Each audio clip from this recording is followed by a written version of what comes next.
I'd like to introduce you to the moderator today, who is Carrie Scott, the art historian and the big person who demystifies all that's going on in the art scene on Instagram. If you're like me, one of her thousands of followers, I'm a big fan. And she's also got a new project called See, which is part of her mission to bring to light the art scene and to give people more access to the art they want to see. So Carrie, without much more ado, you'll introduce these wonderful people. Thank you. Amazing. This is on. Good morning, everybody. Sorry again for being late. Thank you all for being here. And Jackson, thank you so much for, one, the opportunity to talk, but also for this amazing, incredible platform that you're giving to women. And as you so rightly say, this is not about excluding men. So I'm thrilled to see some guys in the audience. Thank you also for coming. It is very important that we do not have these conversations in silos. And so really, it did make me happy to see a few men in here. And I almost can't look this way because these three women are personal heroes a bit. I mean, my goodness, what a stage to share. And I'll do a quick introduction on each of them, and then we're going to get into the heart of this. We're going to talk for maybe 40 minutes, and then open the floor up for conversation and questions. So we'll just get into this. So let me introduce Basma first, who is quite literally considered one of the 100 most influential people in the art world. She is really one of the most relevant collectors and art patrons in the Middle East. She founded BASMOCA, the first virtual museum in the world, relying on cutting-edge visual tech to bring her collection to a wider audience. Long-standing patron of the arts in general, and is really just a huge ambassador for art and culture. Manal is one of Saudi Arabia's most influential artists. I am a huge fan of her work. She practices across photography, sound, sculpture, participatory practice. Quick aside, I started my PhD in sound art and was looking at your work about them. So really quite fangirly, and the fact she's next to me is a bit of a thing. And then Pearl Lamb almost needs no introduction. Driving force in the English contemporary art scene since, probably before 2005, but her gallery has played a vital role in stimulating international dialogue and cross-cultural exchange between the East and the West. Really phenomenal women. I will also say that we are in the marathon that is free. It is a competitive sport, and poor Pearl has already lost her voice. She has another panel tonight or this afternoon, and was on her booth at 1:54 all day yesterday. So we're going to let her whisper. Now, you three all know one another. No, I just met. Oh, did you? Okay, but you two know each other. How do you know each other? Through what context? Through a divorce lawyer. Don't forget your mic. I know this was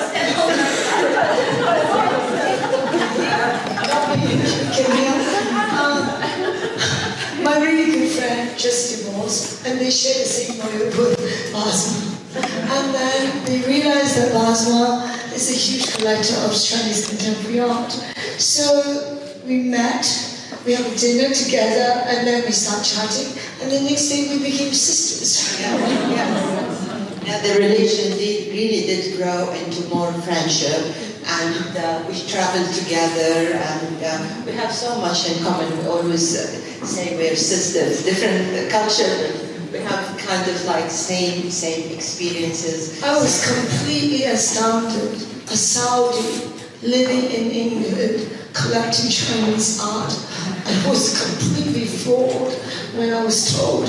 So when I met the Saudi lady, the perception about Saudi is women is very conservative, they're submissive, and all that sort of thing. I met her, and I was I was completely taken by her. And what is amazing is she was buying art from her heart, not as a speculation. So I always said that when you buy art, when you collect art, you collect because it's not an investment. It's by your heart, by your feeling. So that's how she started. Is that true? Yes, very much. Because I was a strong believer. I loved China. I always read the history, and I found that there is something intriguing about it. And I had the chance to live in China for a year and a half because my daughter wanted to learn Mandarin. So we lived in Shanghai. So this gave me the opportunity to experience the culture, to connect art, and it was really very early on, you know. And It was after you already connected. yes, you know, I started here in London with a friend telling me, oh, there is this painting for a Chinese artist, you should look into it. So I looked at it, and honestly, it looked great in the nursery room. You know, I thought that would be, you know, like the concept. So I said, okay, I'll buy it for the nursery room. And I put it, then always watched it and said, we're going to throw dart on it. It was like a big face and so on. And then by the time it went into the main living room, it was such an important artist. So it had to change place. So, but I always, as Pearl said, I was really a strong believer is you buy art that you can live with. And I never kind of consulted. You know, like, it's good to have an art consultant, you know, because then they guide you in what you should buy. But I wanted to buy things that I have affiliation with. You should also tell them about you went and studied. Yes, yes. And then at the beginning, I just bought what I thought was appealing to me. But then after that, I went and I got a diploma in modern and contemporary art. Then my vision and my way of thinking has changed a lot, and I started collecting with another perspective, but still always I buy what I feel I can live with. And this is where I find it always hard to sell, you know, because sometimes you have to sell, but I love my art. I love what I bought. So this is where it comes to the point as a collector to choose things that you can live with. And that's the most important thing. And just because I'm allowed to, because I have the mic, do you have any of Manal's work in the collection? Yes. When did you first come across her work? Well, actually, Manal lived in the Eastern Province, and I lived in the Western Province. But we were kind of like met in where we wanted to support the Saudi art scene together. And we created a group, all of us, collectors, patrons, but we were very, very small group, if you remember, Manal. And this is where the introduction, and immediately I connected a lot with Manal. She's not only an artist that I collect, but it's a friend and a person that I have a lot of affection for and respect as an artist and as a human being as well. What do you think drew you to her work in the first place? Sorry? What do you think was the initial thing that grabbed you in her work? The first and most important thing is she touched on issues that was very important and significant for me as a woman and as a female. And she was, you know, she was courageous enough to take that step in a time where it was a little bit challenged, I would say, in the history of Saudi Arabia. So, but Manal was adamant to bring the voice of women to the surface and support that. Yeah, I mean, very powerful. I'm going to give you the mic now. You're sharing. No, okay. You keep yours. Manal, I mean, you have made powerful statements about the visibility of women in Saudi culture. Can we talk a little bit about how you took that first step? Like where you find that kind of courage and bravery to make statements with your work? First step of making art. I had just returned from my first master's degree, which was here in the UK, and I had a lot of questions and statements that I wanted to say about the status of women in my country at that point. And I'm not a designer, not even in Arabic or English, it takes me forever to write. I'm also not a journalist, I'm not a poet, and I wish I was a musician. This is my jealousy of musicians. But I had a very strong visual language expression. And I started to do small projects inside my mother's house in her living room, and I only invited my girlfriends and sisters to come and work with me. And they were photographed. And that was, and then I photographed them. And it was a collaborative work, and that started this concept that now exists in my practice for the past 23 years in participatory work with women first, but now it's expanded to the whole community. The idea was I've grown up in women-only spaces where my grandmother, aunts, multiple generations, huge members of family, all in women-only spaces. And I know that in the West, women-only spaces are either sexualized or they are thought of as very oppressive spaces where women can do nothing. They're sitting there crying their eyes out trapped. But in reality, women-only spaces are extremely powerful in my country and in many places. Actually, when I do these kind of talks, a lot of women come to me and say, I went to an all-girls school, and it was amazing. The connections, the sisterhood, the multi-generational knowledge that's being inherited. So that was where I grew up.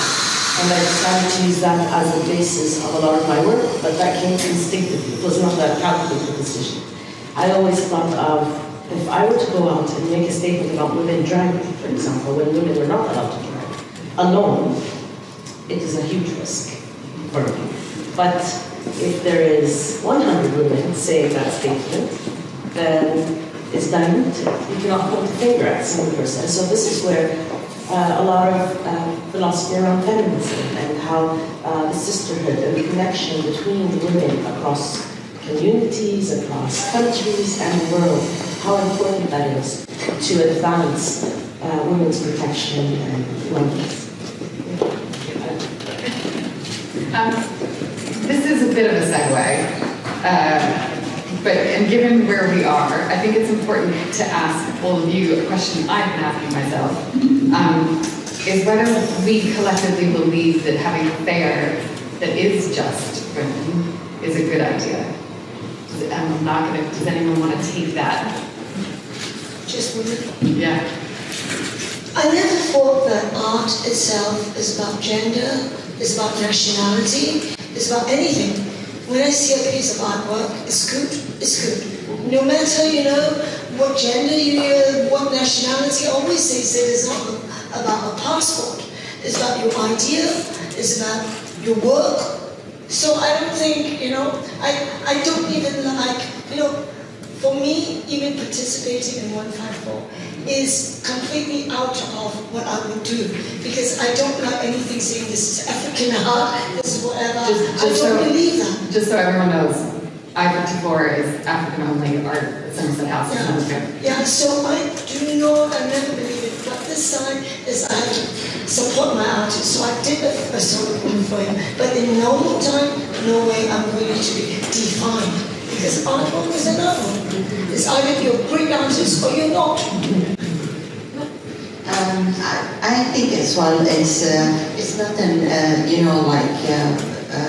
women only art fairs. It's not an end goal, It's a restructuring sometimes. It's a visibility. It is kind of support. So it depends how we look at it. It's not like if we look at it that we are only doing it because women cannot, artists cannot survive in a mixed gender exhibition. No, it's a process. It's a restructuring. It's a visibility. It is highlighting. It is spotlighting women. It is a space where they can share, discuss, network. And it's an ongoing thing. It's not an end. Well, and I think, too, the statistics for women are so, if you look at it, it's black and white, right? Representation of female artists in museums, in commercial galleries, it's fractions. So I do think it's important to underscore that.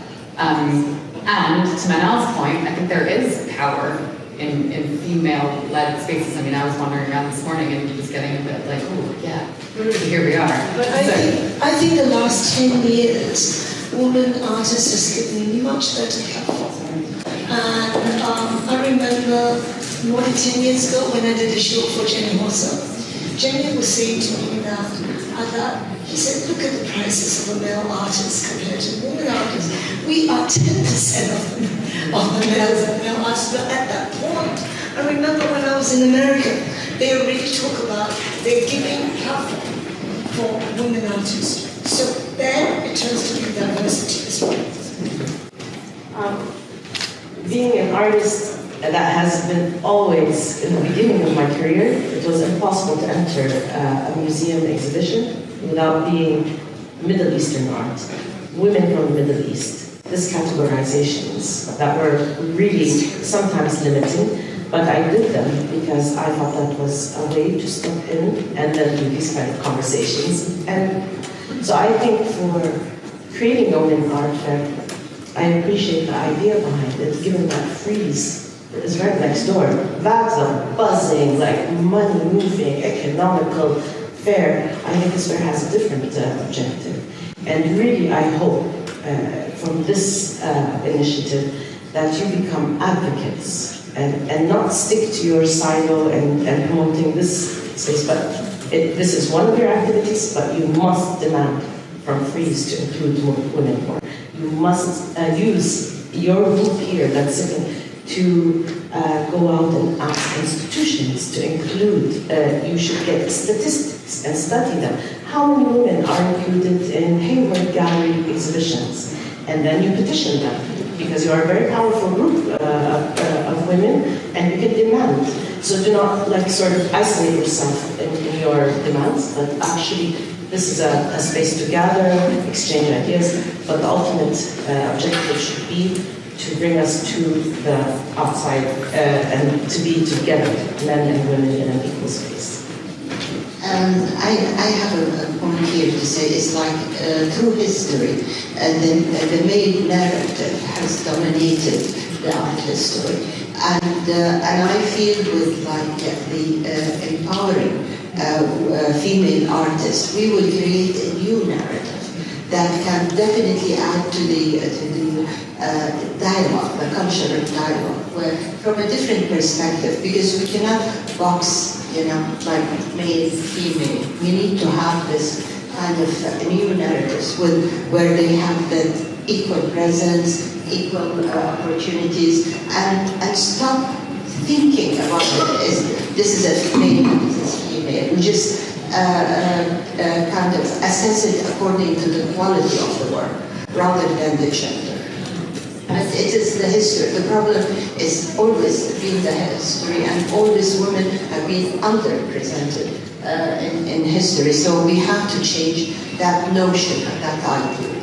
And there's also some of the, we have to remember that 100 years ago, women here weren't allowed to go to academies and not paid, right? This is a recent ability of ours to be able to participate.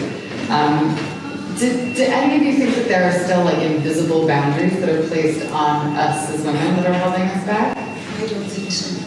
I don't feel it at all. Never feel it in my life.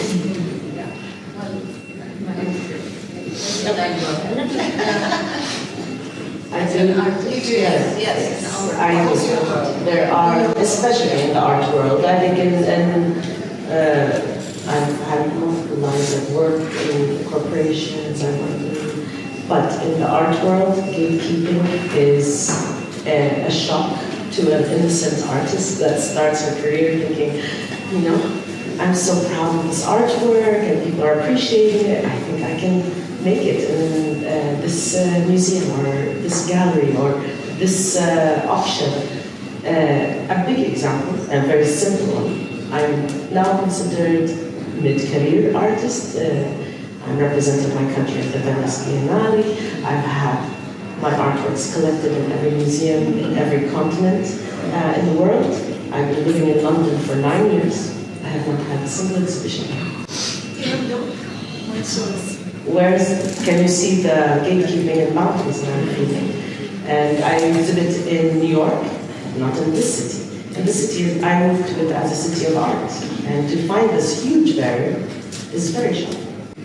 And although, if you go to the Middle East, they are very welcoming of even foreign artists, because I used to host artists in my studio in Dubai. When they arrive as resident artists or having an exhibition, they would have no time because everyone was hosting them for dinners, introducing them to collectors. There's this generosity and welcoming of artists. And I think cities that were built on art are becoming huge gatekeepers. Very, very, very sort of disruptive, in my opinion. Do you think that that's because they're worried? Like, do you think there's a fear that's holding people to tradition? Or is that too simplistic? I think it's because I'm from the Middle East. It is this stereotype. The problem is the stereotype, but people's perception of the Middle East and what we represent. And they want to keep you in that stereotype. No matter how much you try or you do that, then it is labeled culture wash. I don't know what. They don't want to see the transformation. They know, and this is what we always struggled with, is this stereotype thing, impression of an Arab female woman. Either she's an artist, collector, supporter, student, whatever it is. It is that woman that is submissive, that cannot do anything without a male supervision, that she is backward, she's not educated, and this is all not true. Really, it's not true. It has changed, transformed, not from just recently, but from many years ago. From many years, but still the West, till today, I get asked the same question. You wear the same clothes here and there, or do you change? Till today, I get exactly the same question. In spite of all the media exposure, in spite of everything that is happening, you still get that question. So this is more, I think it is ingrained, the barrier is not us. It is the others. That's why I get asked, how did I learn English? And 2 years ago I was asked, how did you learn English?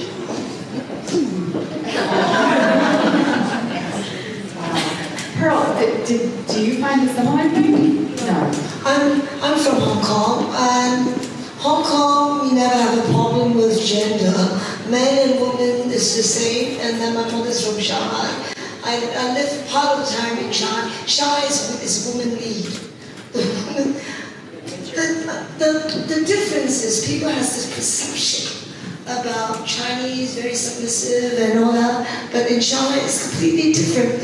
A man and a woman, if they're working, if they go back home, is the man who cooks, who looks after who looks after the children, they do everything. The woman is to be worshipped as goddess. And as soon as you go out with as soon as a man and boy and girl going out, after 6 months, the saving account will be cut by the girlfriend. Yeah, I mean, in China, it's woman leads. So I'm not surrounding, I never felt anything about discrimination or anything. I actually feel that I never felt anything. So I was Shanghai, and I'm from Hong Kong as well. So I don't have that feeling. So I remember I went on a BBC interview about women being, women's world. How would you feel being discriminated? I said, I've never been discriminated. So I'm really a wrong person being interviewed. So that's why it's a stereotype, because I think people doesn't understand. China is very big. Shanghai is a very, very different city.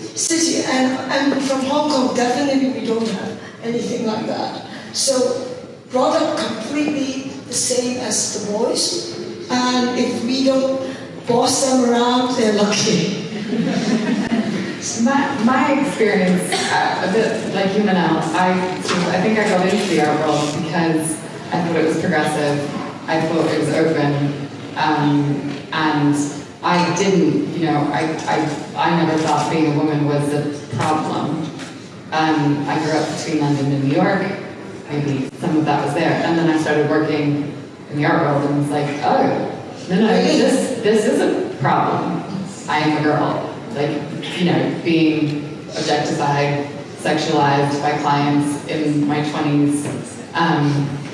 And I think, right, very aware when pitching to directors at museums who were men, that I was like, oh, yes, sweet young girl, sure, right? And so I've definitely felt that gatekeeping that I think is changing a bit. And now that we're seeing, I mean, okay, it's only 2, but there are 2 female directors at the 2 biggest museums in the world, the Louvre and now.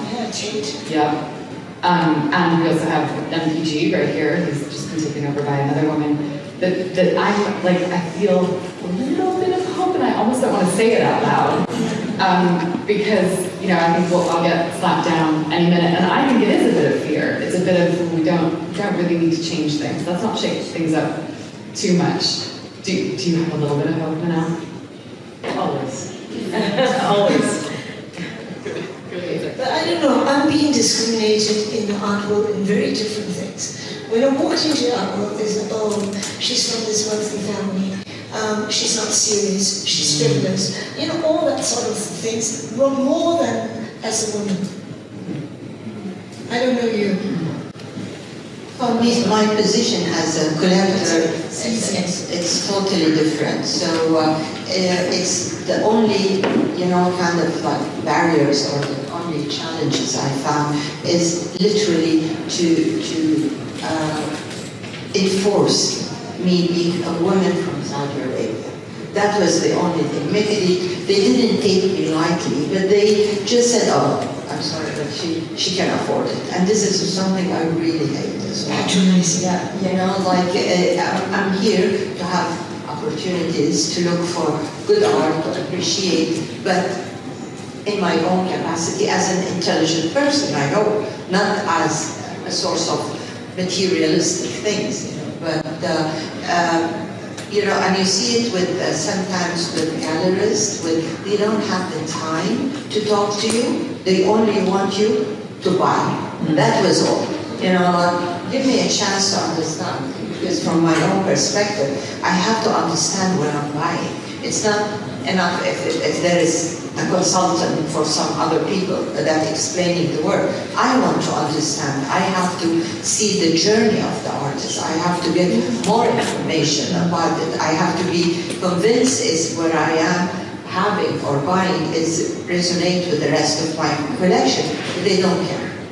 It is only you are a source of money, and that's all. What is? It's all about being a collector in the art world. And that was mostly my kind of challenges. Can we talk just quickly about the BASMOCA and how ahead of, I mean, you were so ahead of your time with taking it online and making it digital. And were you driven to do that because you wanted to have a museum that was free from sort of physical barriers and give it accessibility? You know, no, I have to say it was for another reason. In 2010, I created this collection where I thought it's great to share it with, and my main interest was my people, you know, people from Saudi Arabia. And living in London, I've seen a lot of private collections, private spaces, and I said, okay, why can't I do the same model in my country? When I tried to do that, at that time, there was limitation. Limitation not of possibilities, but there was not enough rules and regulation to cover existing of a space like that.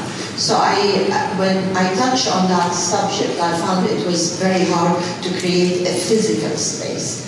And still, I wanted to share it. So I looked around and I really found this amazing technology, which is virtual reality. And it was still unheard of. It was really still on experimental stages. And I said, I'll go for it. So I created this museum back in 2010. And I wanted to be a global platform where it's shared by everybody, locally, internationally, for everyone to be exposed to Saudi art, because the core of my collection is Saudi art. And I wanted to share it with everybody, locally and internationally. And that was one of the reasons of creating the BASMOCA platform. And the BASMOCA platform is based on two technology. And this was the big pioneering, because it used virtual reality and gaming technology at the same time, where literally the people that want to kind of enter the museum have to do it themselves. And I wanted to create an experience as close as possible to reality, to break the barriers and the fear, especially the fear barrier of experiencing a museum. So until now, I can play. You know, like now Facebook, they have virtual reality, the meta. But till today, the museum is still one of the few ones in the world. It truly is innovative and fabulous. Manal, I think that the obvious segue here is to talk a little bit specifically about your work, and the urgency to speak to the absence and the silence voices, specifically with Saudi women. Do you feel like through your work we're hearing those voices now, or do you think we're still seeing them through our Western filter? First of all, about my statement earlier about not having any exhibitions in the UK. I did have exhibitions, but before I moved here. So at the Biennale, I had an exhibition at the British Museum, and they both come back to me. It's just when I moved here 9 years ago, that everything stopped, closed. You have to get it. Okay, we have to ask why. Wait, I'm sure you thought why, but do you think it's because now you're not like the exotic other, that you're here? That's a good question. I would have to ask you. I think it's because if you're here, you become you're part of Interesting. maybe. Sorry, BNA, let's not air this. Please, Tristram, let me.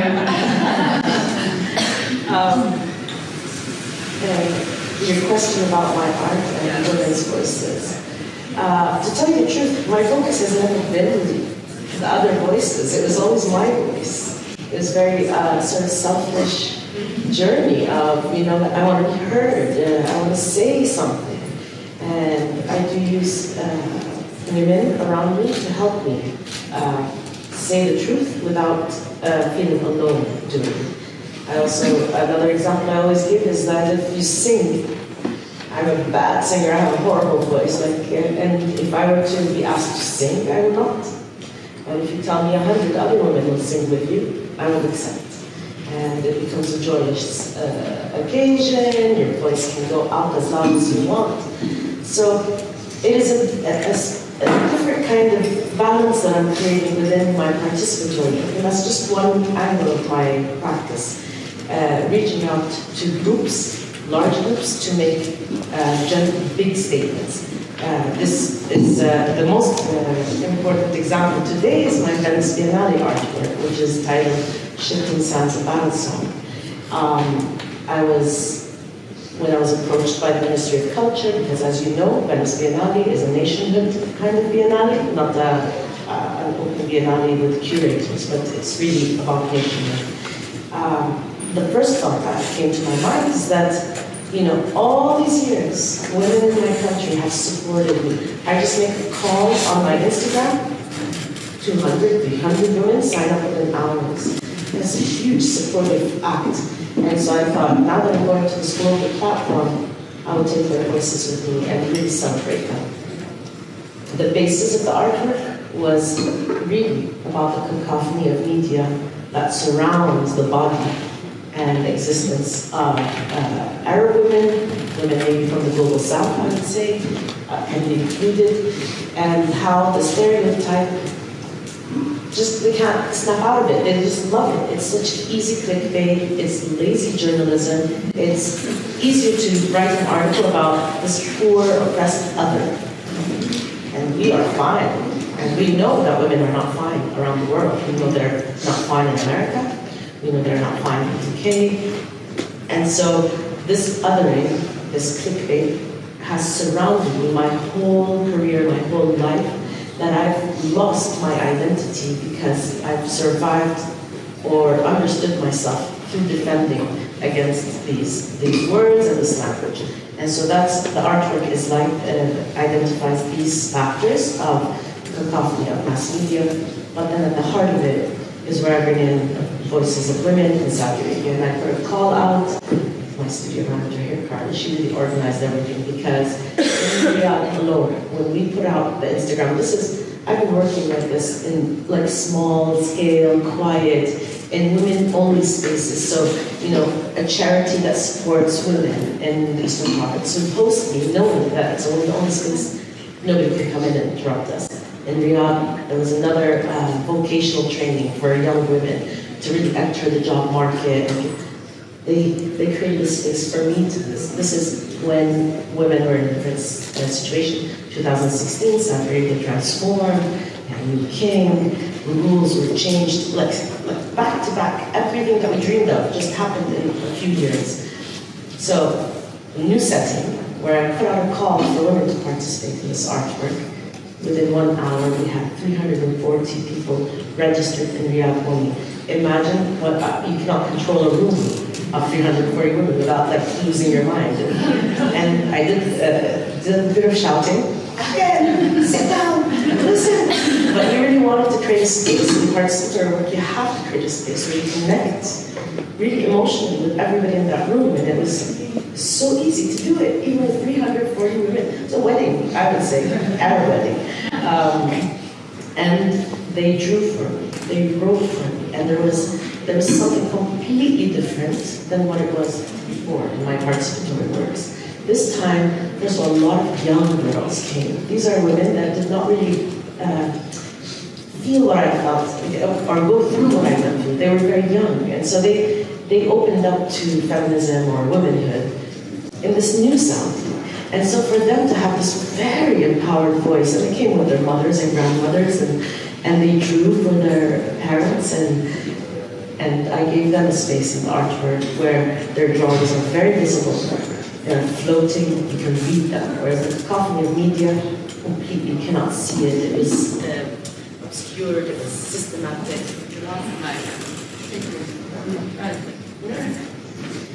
And then I wanted them to sing, and this is going back to the idea of group singing. And I love this idea of group singing, and I think it's very, very powerful. I just didn't have the song. And what I did was, I thought about how women in poetry, especially Arab poetry, always associated their bodies and their existence to nature. I am the tree, I am the ocean, I am the mountain, I am the palm. And I decided we need to find the amazing sound from nature. In Saudi Arabia, we have the empty quarter, which is a desert in the south, that has sand dunes that are as big as mountains. And if you push the sand, as a waterfall happens, it hums. And I recorded this hum with my team. We almost died in this journey. She jumped off a sand dune. She's from Spain. I go, you're not a desert woman, never do this. But she jumped, and then we found her like 4 stories down. More probably. It took her about an hour and a half to get out of that dune. And we recorded that sound, we took it to the women, and we put it in headphones, and I asked them to harmonize. And in participatory work, you always have to be open-minded, that things can change within the space. And when I saw them humming, I told them I just felt like their mouth was closed, and I thought, let's open our mouths. And so they started, that was terrible. So let's scratch, let's do another. And because I was looking at their drawings as they were happening, going around the tables and talking to everyone, I thought, would you like to read what you just wrote? Yes, I would love to. And then I would give her the microphone and I'd tell the whole room, whatever she says, you repeat. And that's where we captured the beautiful sound element that has humming. The backdrop is the dunes and nature.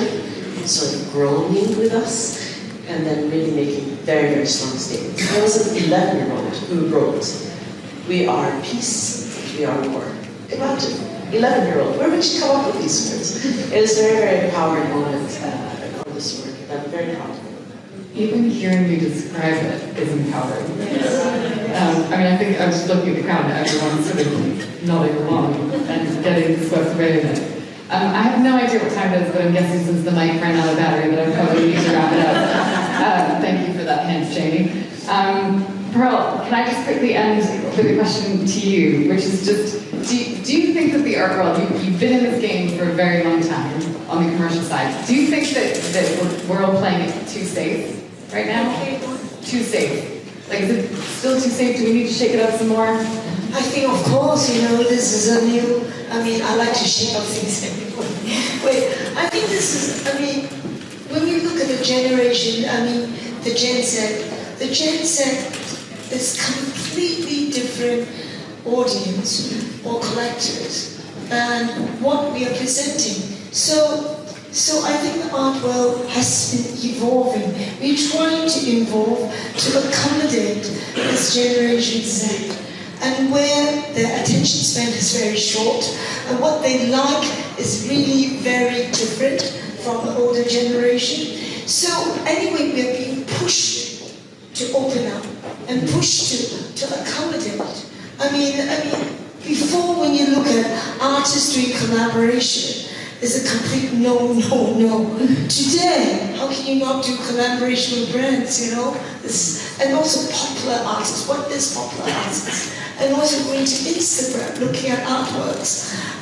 All that is a no before. But now, we all open up. And people have to accept and embrace and celebrate. And have museums online. Yes, and have museums online. I will walk around with the mic if anyone has a question. Perfect, she's first, and I'll come to you. I just want to say thank you so much for everyone for coming. I was actually at the art workshop, at the art workshop. I remember the singing and the drawing, and yes, I was there. And it sounds amazing, it's even more amazing to be there in person. My question is both to you, Basma and Manal. I'm a part of the new generation of Saudi women, where all these, the new changes are basically my new normal. What advice do you have for us from the perspective of an artist and an art critic? My first and always advice is education. Education, exposure, it is so important because, no matter what we do, there is rules for the game. You cannot just say, I always see people get emotional, say, oh, my daughter, she's an artist, my son, he draws fantastic, and it's not enough. It's really not enough. Education is very important. And to take it from the beginning is important. It's, I think, exposure, education, and also now with social media, there's a lot that is available. So we have to embrace that. We have to learn. We have to keep looking, because sometimes what we see is what is around us, but there is so much in offer everywhere in the world, and we have to kind of take in all of that. Good advice, Basma, definitely. In Arabic we say your degree is your weapon in life. And so education is very important. I have 2 master's degrees. I have a master's of computer science and a master's of contemporary art from the Royal College of Art. So it is my weapon, really. And whenever somebody wants to shoot me down, I pull it out as also, I have nieces that are young, and they also, I look at them, and I look at the amount of opportunities now available to young women. Really, it doesn't, we are in a place where we're discussing obstacles, but the opportunities are incredible today for women that are very young girls. And I think maybe because of these huge opportunities, multiple, that there's chances of getting lost in decisions. And also this expectation that if you were to do this, you will get to this, and that's not true. What the most important thing for a woman who is ambitious and wants to accomplish things in this life is to have a vision for yourself. A vision, not manifest this stuff. I don't like this word, manifest. Really, a vision. You look at what you want to arrive at. It doesn't have to be your whole life. Just in the next 5 years, where are you going to be? Like, do you want to help humans? Do you want to help animals? Do you want to help nature? You know, there's different ways to visualize yourself, and then work hard.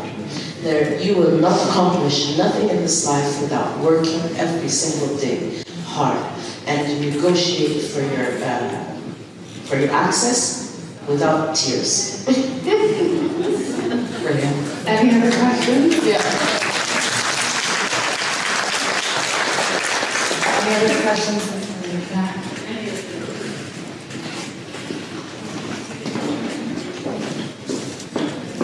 Hello, hi, my name is Sarah. Thank you so much for being incredible, inspiring women here on this stage. Because we're talking about education, I wanted to ask you a question. So I'm an exhibitor here, and it's SLQS Gallery. I've started my gallery in March, and I've chosen to represent artists who are women. And the reason I've chosen to support these artists is because I'm very much aware that artist careers can drop off when you are a woman, because women still have the majority of caring responsibilities, whether that is children or whether that is elderlies. And that we still live in an art world that look at artist CVs expecting a progression that is very much a male progression, where, you know, perhaps as an artist, if you have children, you can't go on a 3-month residency, and perhaps your career will slow down, and life will be different. And so my question to you is, you know, how do you educate collectors to look at careers of artist women differently, and not just celebrate them when they've passed away?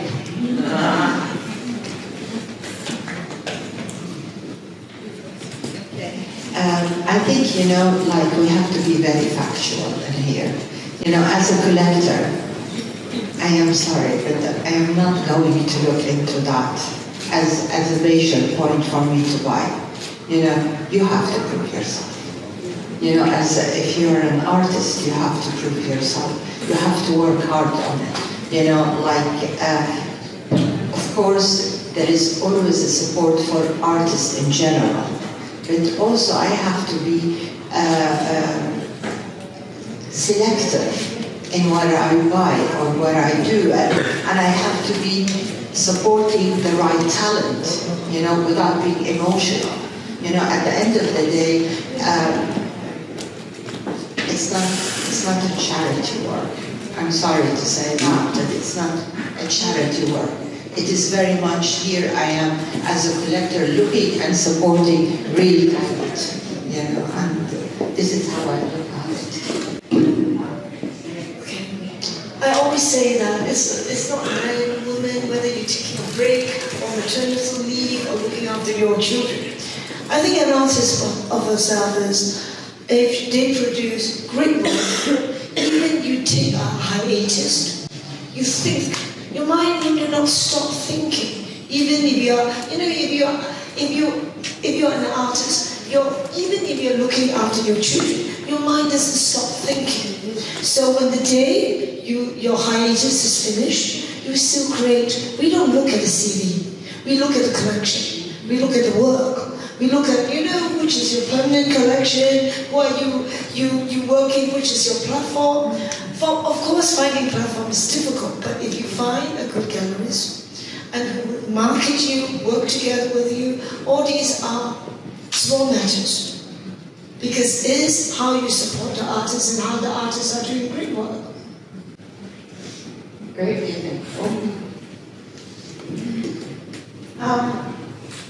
I like to read about women artists, like biographies, stories, everywhere in the world, any artist that has it, just to understand the women's perspective in this very patriarchal system that is the art world. I find that they have been excluded in the sense a lot of women start their art careers later, after they've done it. So Louise Bourgeois is an example. She started in her 40s. You have, and then there are very good artists that marry male artists, and suddenly they disappear. Because the priority goes to the husband, and her career is put on the, and then when he dies, then suddenly she's back on the map. So there, it exists. It's not something that does not exist. Women do have to negotiate. This is the past. Now I find a lot of galleries around the world, and gallerists that I know, curators, are looking at women specifically. And it's shocking because you're like, oh, I just signed a woman artist from Korea who's in her 90s. Poor thing, she will not be recognized in her 90s, but that's what's happening. Sanwar al-Shaqi, which is a Lebanese artist, incredible sculptor. She was only recognized and got gallery representation when she was in her 90s. She's already had that dementia. So she, yeah. Actually, her career only started 15 years before she passed away. Yeah. And so I feel like that this thing that's happening today with women being signed in their 90s, this is maybe, I'm hoping, is a shift in mindset. Like, you don't need to wait until a great artist is in her 90s that you go and look in her garage to find impeccable works. I think there might be better attention given, but really, truthfully, it's thanks to collectors like you guys that search out and support. And so Basma, we never talked about how we met, but Basma bought my first artwork was a neon, and then she bought photographs from me, the full set. That was important to me. At that moment in my career, I was young, I was just starting, and somebody that's prominent in the art world says, I believe in you. And then she doesn't hang it or put it in her closet. No, she has it on display where she hosts the art world in her home. And she doesn't hang her really magnificent works, the real, expensive works of very important in art history. She hangs my work in her house. And when people come visit her, she says, pay attention to this artist. That was so, so important. This is what I call the sisterhood. And my gallery is run by a woman. And I did this intentionally. My first gallery was run by a man. And I did, the connection was very hard for a male gallerist to understand the female experience. He tried his best. It's not that he was against me. It's just, when I joined a gallery run by a woman, it really changed everything. And from that then on, my pavilion in Venice, the whole team, the curators, the production, the authors, the right women across the board. And it was a hugely successful, very powerful, because we all sort of, came together and understood what we were doing together. So, yeah, it's a tricky game to just represent only women. I think I love men. I have brothers, I have a husband, and I think, and I have very good friends that are male artists, and they're super supportive of me, and they platform me sometimes. Like when we're in a talk, and you go, they understand, and these are our allies. And I think that we need to open up to allow our allies to come in and support us, but also remember the connection of sisterhood. I think on that note, that is exactly where we want to end, because honestly, money talks, and this is a buying exhibition of female artists. Go buy the work, right? I mean, literally, not to be so salesy, but really, if we want to change the market, invest in women artists. It's kind of that. Thank you to our panelists.